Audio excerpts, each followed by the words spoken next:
प्रत्येकाने आयुष्यात एकदा तरी व्यवसाय करावा, किमान एक जोडधंदा तर नक्कीच करावा।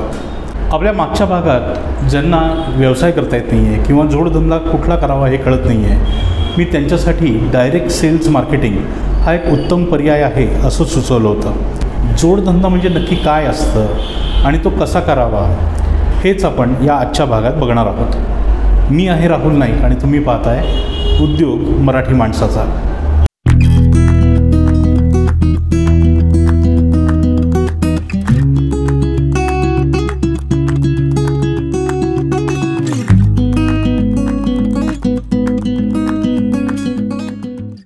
Don't keep all your eggs in one basket अशी इंग्रजीमध्ये एक म्हण आहे। व्यावसायिक भाषेत जर सांगायचं झालं तर थोडक्यात ह्याचा अर्थ असा होतो की एका उत्पन्नाच्या स्रोतावर तुम्ही अवलंबून राहू नका। उत्पन्न मिळवण्याचे वेगवेगळे मार्ग बनवा आणि इथे कामाला येतो हा जोडधंदा। जोडधंदा ज्याला आपण साईड बिझनेसही म्हणतो। तुम्ही एखादा व्यवसाय करताय किंवा एखादी नोकरी करताय, त्याचबरोबर एक जोडधंदा किंवा साईड बिझनेस हा नक्की करावा। आता तुमच्या मनात हा प्रश्न येईल, इथे मी आत्ता जे काम करतो आहे त्यातून माझ्या घरच्यांना मला वेळ देता येत नाही आहे आणि तुम्ही मला सुचवताय की परत एक साईड बिझनेस करा।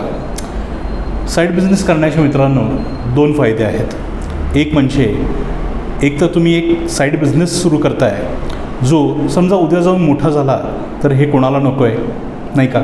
आणि त्यातल्या त्यात तुम्ही जर नोकरी करताय तर त्या नोकरीपासून सुटका घेऊन तुम्ही तुमचा स्वतःचा व्यवसाय का नाही करणार? म्हणूनच जर नोकरी करत असाल तर एक साईड बिझनेस नक्की करा।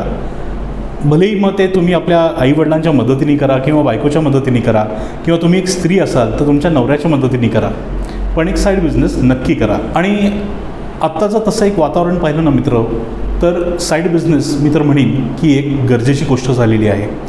कारण का आत्ता जगभरात जे युद्धाचं वातावरण झालं आहे, कुठे काय युद्ध घडेल आणि त्या युद्धाचे आपल्या इथे काय पडसाद पडतील हे काही सांगता येत नाही। स्थानिक नोकऱ्या, स्थानिक व्यवसाय यांना फायनान्शियल अडचणी होऊ शकतात, हे मी काही भाकीत सांगत नाही आहे। आत्तापर्यंत इतिहास जो आहे तो आपल्याला हे शिकवून गेलेला आहे। आणि म्हणूनच तुम्ही आत्ता जे काय करताय, नोकरी करताय किंवा एखादा व्यवसाय करताय, त्याचबरोबर एक जोडधंदा किंवा एक साईड बिझनेस हा फारच गरजेचा आहे। मित्र हो, साईड बिझनेस असा ठरवा ज्याच्यात तुम्हाला कमीत कमी वेळ आणि कमीत कमी पैसे उभे करावे लागतील असा असावा। आता उदाहरणार्थ जर नवरा बायको तुम्ही असाल तर दोघांनी मिळून काहीतरी खाण्याचे पदार्थ, पापड, लोणचे, मसाले, चटण्या असे काही खाद्यपदार्थ आहेत किंवा खाण्याचे बिस्किट्स, आजकाल ते तुम्हाला घरी बेक करता येतात, तर हे सगळे करून तुम्हाला एखादा साईड बिझनेस हळूहळू उभा करता येईल। याच्यासाठी लायसन्सेसही मिळतात। तुम्ही जर यूट्यूबवर त्याची माहिती शोधलीत तर तुम्हाला नक्की त्याची माहिती मिळेल। त्याचबरोबर तुम्ही घरी धूप किंवा हँडमेड सोप्स असतात ते करू शकता। जर तुम्हाला काहीच हे करायचं नसेल किंवा काहीच जमत नसेल बनवायला, तर एखादा यूट्यूब चॅनल तुम्ही सुरू करा। एखादा विषय घ्या आणि त्याच्याबद्दल तुम्ही त्या चॅनलवर माहिती द्यायला सुरुवात करा। मी स्वतः 3 वेगवेगळे यूट्यूब चॅनल जे आहेत ते मॅनेज करतो। जर तुम्हाला हे काहीच करता येत नसेल तर निदान कोणीतरी बनवलेल्या ज्या वस्तू आहेत, मी तुम्हाला याच्या आधी ज्या वस्तू सांगितल्या, लोणची, पापड इत्यादी, हे कोणीतरी बनवलेलं असेल त्यांच्या त्या वस्तू तुम्ही विकायला तरी सुरू करा। काहीही करा, कोणताही व्यवसाय करा, पण व्यवसाय नक्की करा। मग तो ॲटलिस्ट एक साईड बिझनेस का होईना।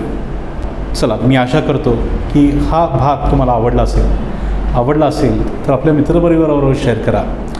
तुम्ही स्वतः व्यवसाय सुरू करा किंवा तुमच्यामुळे कोणाला तरी व्यवसाय सुरू करायला लावा।